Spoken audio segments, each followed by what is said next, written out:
Assalamualaikum warahmatullahi wabarakatuh. Baiklah, saya Gita Triametina akan mempresentasikan hasil makalah dari saya yang judulnya Pengaruh Debt to Equity Ratio dan Profitabilitas Perusahaan terhadap Income Smoothing pada perusahaan makanan dan minuman yang terdaftar di Bursa Efek Indonesia. Makalah ini terdiri dari 3 bagian, yang pertama pendahuluan, yang kedua pembahasan, dan yang ketiga penutup. Nah, baiklah, kita akan membahas bagian pertama dahulu, yaitu pendahuluan yang terdiri dari latar belakang. Kinerja manajemen merupakan salah satu faktor pendorong dalam menilai suatu perusahaan bagi investor, yang mana kinerja manajemen ini dapat tercermin dalam suatu laporan keuangan. Karena laporan keuangan ini menggambarkan keadaan dan kondisi dari suatu perusahaan dan bagaimana perkembangan keuangan perusahaan yang dapat digunakan oleh pihak internal maupun pihak eksternal. Dalam suatu laporan keuangan, salah satu informasi yang paling sering dilihat oleh investor itu adalah laba. Menurut Sulistianto dalam Burhanuddin mengemukakan bahwa informasi laba itu merupakan komponen laporan keuangan perusahaan yang bertujuan untuk menilai kinerja manajemen, membantu mengestimasi kemampuan laba yang presentatif dalam jangka panjang, dan menaksir risiko investasi. Sebagian besar investor, mereka itu hanya berfokus terhadap laba yang didapatkan oleh suatu perusahaan tanpa mengetahui bagaimana cara laba itu didapatkan. Oleh karena itu, hal ini mengakibatkan para manajemen berlomba-lomba untuk dapat meningkatkan labanya. Oleh karena itu, mereka mendorong terjadinya perataan laba atau income smoothing. Perataan laba adalah pengurangan fluktuasi laba dari tahun ke tahun dengan memindahkan pendapatan dari tahun yang tinggi pendapatannya ke periode-periode yang kurang menguntungkan. Menurut pendapat ahli Belkoy tahun 2011.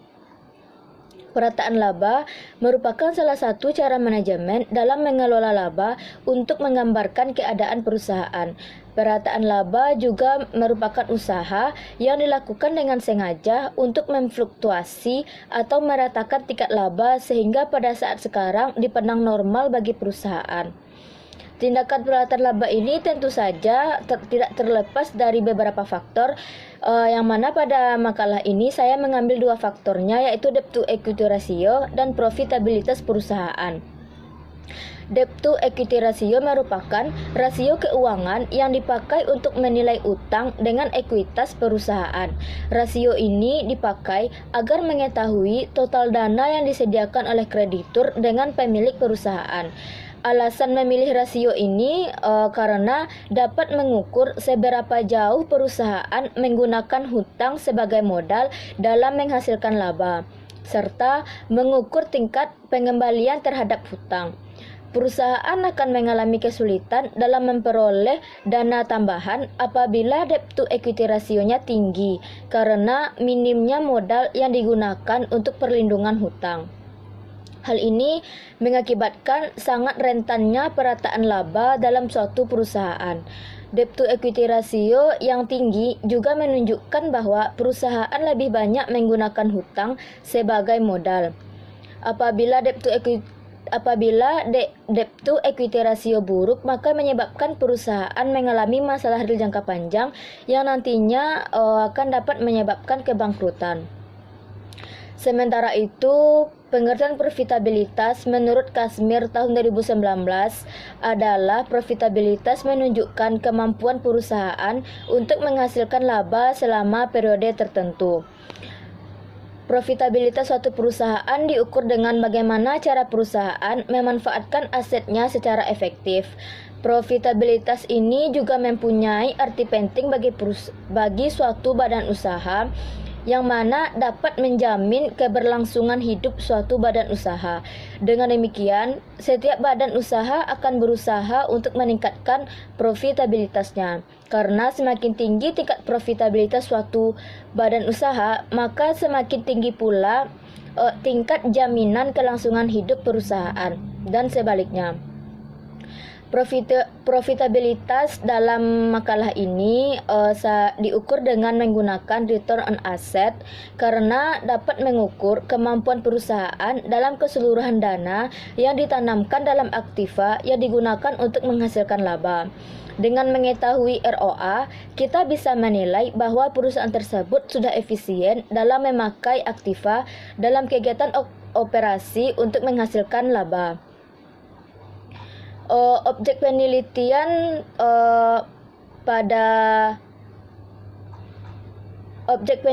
pada makalah ini yaitu perusahaan makanan dan minuman yang terdapat di Indonesia, di mana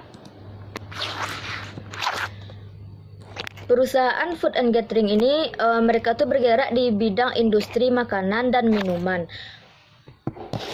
Semakin tingginya pertumbuhan penduduk Indonesia, maka semakin tinggi pula kebutuhan penduduk terhadap makanan dan minuman. Hal ini mengakibatkan semakin banyaknya persaingan perusahaan-perusahaan di bidang makanan dan minuman ini. Karena tingginya tingkat persaingan, perusahaan saling bersaing secara ketat agar dapat meningkatkan profitabilitasnya, agar menarik minat investor untuk berinvestasi. Oleh karena itu, perusahaan melakukan salah satu cara yaitu perataan laba agar tidak kalah saing dengan perusahaan lain. Oleh karena itu, dengan adanya latar belakang ini, saya tertarik untuk mengambil judul dan melakukan penelitian tentang pengaruh debt to equity ratio dan profitabilitas perusahaan terhadap income smoothing pada perusahaan makanan dan minuman yang terdaftar di Bursa Efek Indonesia. Selanjutnya, rumusan masalah. Terdapat 3 rumusan masalah pada bagian makalah saya. Yang pertama itu, apakah debt to equity ratio berpengaruh terhadap income smoothing pada perusahaan makanan dan minuman yang terdaftar di Bursa Efek Indonesia. Yang kedua, apakah profitabilitas perusahaan berpengaruh terhadap income smoothing pada perusahaan makanan dan minuman yang terdaftar di Bursa Efek Indonesia. Dan yang ketiga, apakah debt to equity ratio dan profitabilitas perusahaan berpengaruh terhadap income smoothing pada perusahaan makanan dan minuman yang terdaftar di Bursa Efek Indonesia. Selanjutnya, tujuan penelitian yang pertama untuk mengetahui apakah debt to equity ratio berpengaruh terhadap income smoothing pada perusahaan makanan dan minuman yang terdaftar di BEI. Yang kedua, untuk mengetahui apakah profitabilitas berpengaruh terhadap income smoothing pada perusahaan makanan dan minuman yang terdaftar di BEI. Dan yang ketiga, untuk mengetahui apakah debt to equity ratio dan profitabilitas perusahaan berpengaruh terhadap income smoothing pada perusahaan makanan dan minuman yang terdaftar di BEI. Nah, selanjutnya kita masuk pada bagian pembahasan, yang mana kita akan membahas terlebih dahulu tentang debt to equity ratio. Yang pertama, pengertiannya, menurut Kashmir tahun 2019, debt to equity ratio adalah rasio yang digunakan untuk menilai utang dengan modal. Cara mencari rasio ini adalah dengan membandingkan seluruh utang dan seluruh modal. Rasio ini berfungsi untuk mengetahui jumlah rupiah modal sendiri yang dijadikan untuk jaminan hutang. Dengan membandingkan total hutang dengan total modal akan mempermudah investor dalam pengambilan keputusannya. Debt to equity ratio menunjukkan bagian dari setiap rupiah modal sendiri yang dijadikan jaminan untuk keseluruhan utang. Semakin tinggi debt to equity ratio akan menunjukkan semakin besar modal pinjaman yang digunakan untuk pembiayaan aset perusahaan. Besarnya rasio ini menunjukkan proporsi modal perusahaan yang diperoleh dari hutang dibandingkan dengan sumber-sumber modal yang lain seperti saham preferen, saham biasa, atau laba ditahan. Maka dari itu, semakin tinggi proporsi rasio liabilitas, maka semakin tinggi pula risiko keuangan suatu perusahaan. Tujuan dari rasio ini adalah untuk mengukur bagaimana perusahaan dalam mengaplikasikan bauran dana pada neraca dan untuk membandingkan dana yang diberikan oleh pemilik dan dana yang dipinjam. Fungsi dari rasio ini adalah untuk melihat kuantitas penggunaan utang perusahaan, untuk mengukur kemampuan perusahaan dalam menjamin utang yang dimilikinya, dan dapat dijadikan sebagai cerminan struktur modal suatu perusahaan. Nah, yang kedua, pengukuran debt to equity ratio. Menurut pendapat ahli Kashmir pada tahun 2019, debt to equity ratio diukur dengan membandingkan antara total utang dengan total ekuitas, di mana rumusnya debt to equity ratio sama dengan total utang dibagi dengan total ekuitas. Baiklah, pembahasan selanjutnya yaitu tentang perataan laba. Menurut Belkoi, perataan laba adalah pengurangan fluktuasi laba dari tahun ke tahun dengan memindahkan pendapatan dari tahun-tahun yang tinggi pendapatannya ke periode-periode yang kurang menguntungkan. Dalam hal ini, perataan laba mencerminkan suatu usaha di mana manajemen perusahaan mengurangi variasi abnormal laba dalam batas-batas yang diizinkan dalam praktik akuntansi serta prinsip manajemen seperti seharusnya. Meskipun demikian, jika tindakan ini dilakukan dengan sengaja dan dibuat-buat dapat mengakibatkan pengungkapan laba yang sedikit menyesatkan bagi investor karena tidak memperoleh informasi yang akurat yang memadai mengenai laba untuk mengevaluasi return dan risiko dari portofolio. Menurut Sulistianto menjelaskan bahwa tindakan perataan laba yang dilakukan oleh manajemen merupakan suatu tindakan yang rasional dan logis karena adanya alasan perataan laba. Menurut dia terdapat 4. Yang pertama, sebagai teknik untuk mengurangi fluktuasi laba dan menaikkan biaya pada tahun berjalan sehingga pajak yang terutang atas perusahaan menjadi kecil. Yang kedua, sebagai bentuk peningkatan citra perusahaan di mata investor karena mendukung kestabilan penghasilan dan kebijakan dividen sesuai dengan keinginan investor ketika perusahaan mengalami kenaikan atas laba yang diperolehnya. Yang ketiga, sebagai jembatan penghubung antara manajemen perusahaan dengan karyawannya. Selanjutnya, jenis-jenis income smoothing. Menurut Belkoi, jenisnya terdapat 2. Yang pertama, intentional smoothing atau perataan yang disengaja. Perataan yang terjadi karena adanya campur tangan dari pihak manajemen yang dilakukan dengan cara memanipulasi. Misalnya, manajer itu melakukan manipulasi dengan cara menggeser biaya atau pendapatan dari satu periode ke periode yang lain. Yang kedua, natural smoothing atau perataan alami merupakan sebuah proses yang dilakukan oleh manajemen secara langsung tanpa adanya rekayasa. Misalnya, manajer mengharapkan laba dari sebuah transaksi penjualan barang dagang. Selanjutnya, pembahasan yang kedua, pengertian profitabilitas. Menurut Kashmir, profitabilitas merupakan rasio untuk menilai kemampuan perusahaan dalam mencari keuntungan. Rasio ini juga merupakan ukuran tingkat efektivitas manajemen suatu perusahaan. Hal ini ditujukan oleh laba yang dihasilkan dari penjualan dan pendapatan investasi. Intinya adalah penggunaan rasio ini menunjukkan efisiensi perusahaan. Profitabilitas mempunyai informasi yang penting bagi pihak eksternal karena apabila profitabilitas tinggi, maka kinerja perusahaan dapat dikatakan baik, dan apabila profitabilitas rendah, maka kinerja perusahaan dapat dikatakan buruk. Profitabilitas suatu perusahaan akan mempengaruhi kebijakan para investor atas investasi yang akan dilakukan.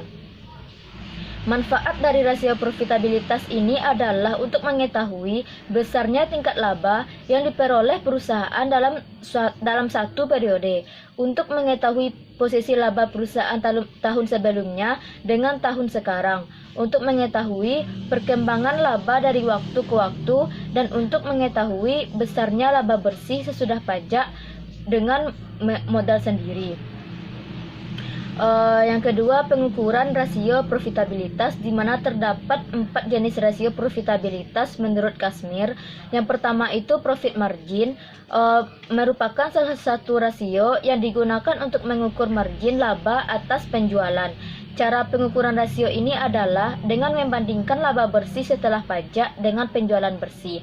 Yang kedua, return on asset (ROA) atau ROI, merupakan rasio yang menunjukkan hasil atas jumlah aktiva yang digunakan dalam perusahaan. ROA juga merupakan ukuran tentang efektivitas manajemen dalam mengelola investasinya. ROA ini menunjukkan produktivitas dari seluruh dana perusahaan, baik modal, pinjaman maupun modal sendiri.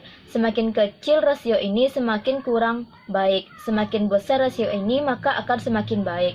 Karena rasio ini digunakan untuk mengukur efektivitas dari keseluruhan operasi perusahaan.